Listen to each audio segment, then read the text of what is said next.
The biggest problem I have with HEX and its founder is the fact of the origin address. HEX is very centralized. When you look at the amount of tokens that one person has been distributed, it's unreal. And with all of the talks of regulations, the SEC cracking down on the idea that tokens that are centralized are securities, then you have to wonder what's going to happen to HEX. And as much as Richard Hart wants to go on and say that he doesn't know who owns the origin address, everyone knows that he owns the origin address.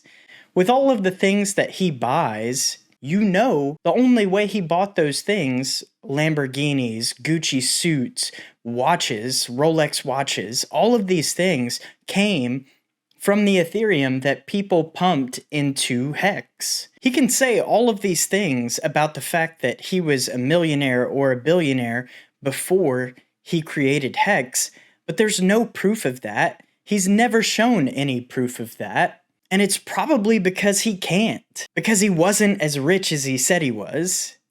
There's also no proof, historically, that he was ever into Bitcoin as early as he said he was. The first time people attached Bitcoin to his name was only in 2017. I was around very early on in the Bitcoin Talk forum with a lot of other people, and no one that I've ever spoken to had ever heard of him at that time. And most people that were in Bitcoin at that time were on the Bitcoin Talk forums. So I'd love to have him prove that. Then there's the whole ordeal about one wallet creating a ton of wallets to spoof the fact that there were a ton of users on HEX originally. What's that about? But the thing that I want to share with you guys the most today is a conversation that was had between HEX's founder, Richard Hart, and Tone Vays, a Bitcoin trader. And while I don't agree with absolutely everything that Tone Vays says all the time, I do agree with the points that he brought up in this conversation, and so I wanted to share it with you all. If the government broke down your door and threw you in prison for 20 years, how would HEX perform? It would perform, well, I mean, okay, let's do that in theory. People think I have 85% of the supply. So if I go to jail forever, I don't know, maybe that's like Satoshi going to be dead, right? So the origin address has never sold a coin. Never. But the Ethereum founder sold coins. And to tell you the truth, I don't know where Satoshi's kids may have put his coins. And I don't know who he had kids with. And I don't know how good his operational endpoint security was. Never sold coins. You're going to pretend really you haven't dumped on your HEX back. No, he dumped all the Ethereum that people paid on day one to get his coins. No comment, Tone. Yep. What about... I got a lot of really cool stuff. I'm selling something for it, ain't I?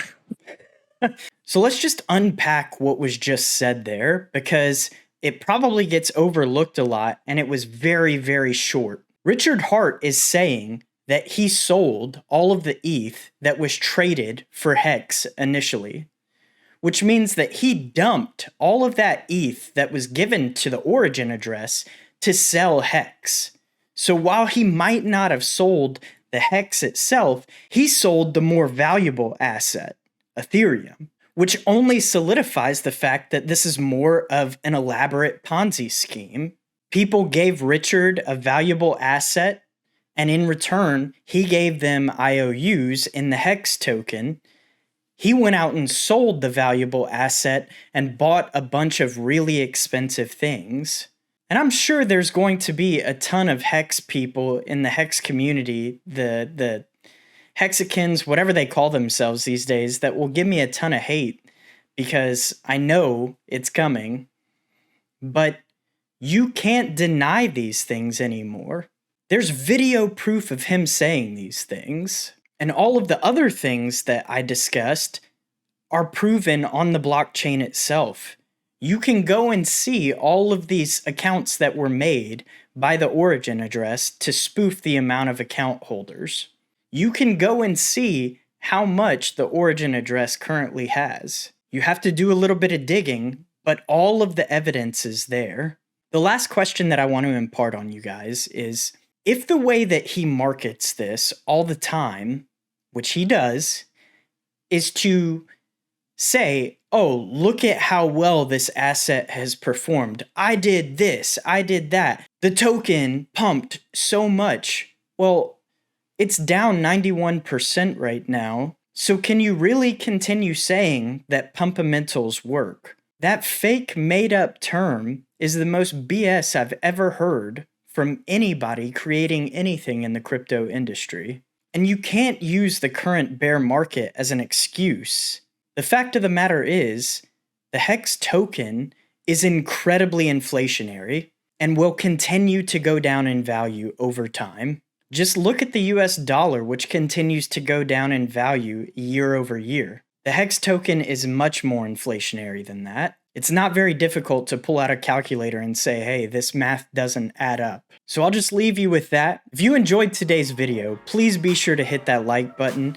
And if you haven't already subscribed, please do so and turn notifications on. It really helps my channel out and lets you know whenever I post a new video. But that's going to be it for this one. Thanks for watching. Crypto Clay out.